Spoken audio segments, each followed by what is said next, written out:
This is a story about a horse, but this is just a few of my favorite things before I go into my psychological well-being of the winner's circle, to pray, to have empathy for my horse that's running, not just to win his legs off and turn him into a vegetable, and next thing you know, he's passing out at the wire. So these are just a few of my intricate little things that I go through before I do anything. The first thing I gotta get is, but first, it's coffee. Then it's the most famous holy wood in the world. Then it's my smell of roses or lavender. Okay, these are what I use. And I always have some little rocks there that I need, some crystals. And then if I'm not feeling like the coffee today, and even if I'm feeling the coffee today, I will take some of my matcha green tea. Matcha green tea is great for me. I don't know if it's great for you, but it's great for me. Now you have to understand, I am a lover of horses. So for everybody else, it could be the divorce of the horse. It could be, oh, this horse is not winning, so I have to get rid of him now. Or this horse is going to pasture, or I gotta geld him now, or I gotta do this, or I gotta do that. But I'm gonna tell you a few things about how I feel about the horses. So I'm gonna tell you it like it is, because it's called tough love, and I hate what people are really doing to horses. So Kangaroo is a really roo of the Toronto Zoo, zoo. Hoo hoo, yes. It's me, boo boo, boo boo. It's me, boo boo, boo boo. Who is it? It's my BFF. Who is it? It's my best friend. Who is it? It's my racehorse. Okay, so we got the first thing there. So this story is about the leg up, winner's circle, and the jockey wins the cups and the Queen's Plate or the Triple Crown or high stakes. Every time the poor racehorse turns around, he got to get saddled up. He's got to win, plays her show. The trifectas are common. Millions of dollars are laying on his four legs, his mind, his body, his soul.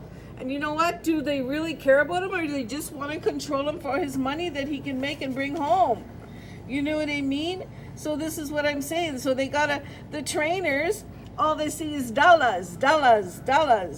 All the trainers, all they see is dollar signs.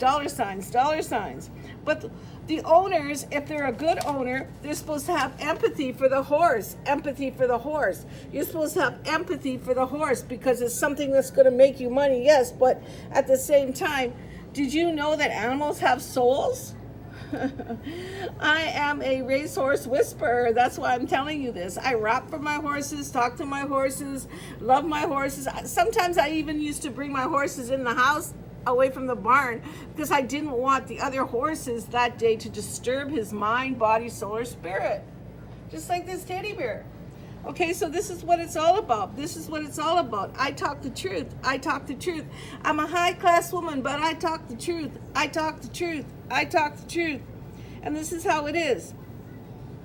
Because you got to pay the vet bills, transportation bills, hay and feed bills. You got to pay a trainer, big money, because all they see is money, and they bill you like a bitch.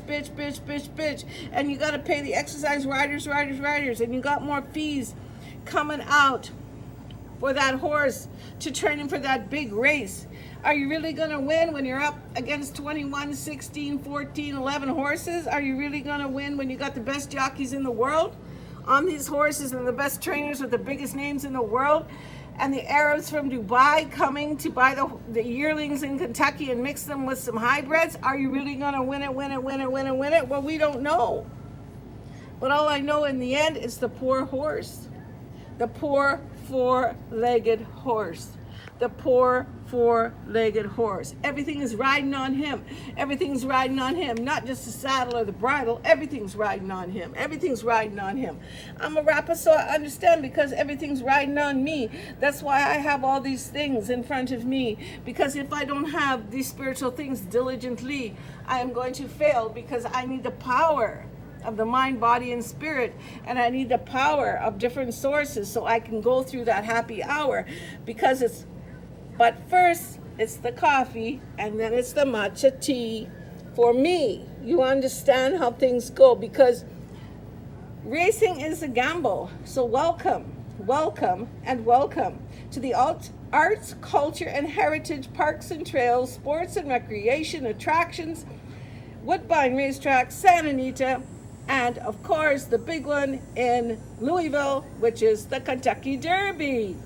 And all the ones in between, we know who they are already. When they don't make it on this track, they go to this track. When they don't make it on this track, they go to this track. When they don't make it on this track, they go to, sometimes they get gelded, sometimes they get traded, sometimes they get sold, sometimes, you know what? It's a vicious circle of the four-legged disaster, as far as I'm concerned. Because when they're done, what do?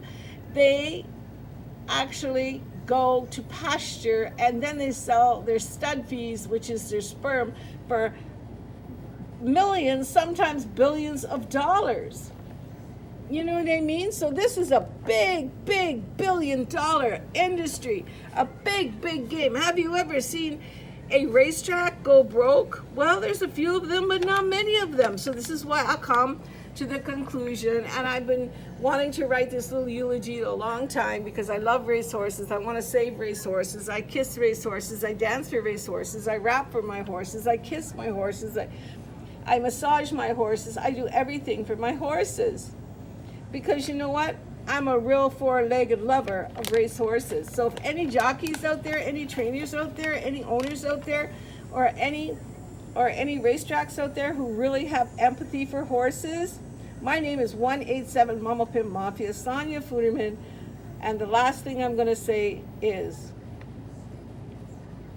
now I'm going to talk. And I'm really going to talk. That was my human side of me. And this is the horse side of me. So if I was a horse, this is what I would say. But I'm just a four-legged,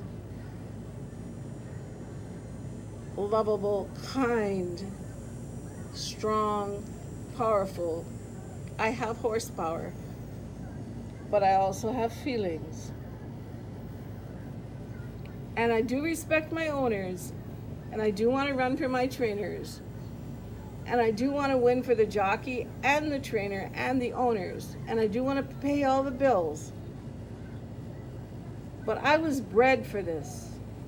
They bred me. They fed me. And then they put me to pasture, and then they led me. Did they lead me to the promised land? Or did they lead me down a road of pain? I got roses put on my back on Derby Day. And the jockey cried and put his hands in the air and said, "Thank you, God." But I'm just a horse.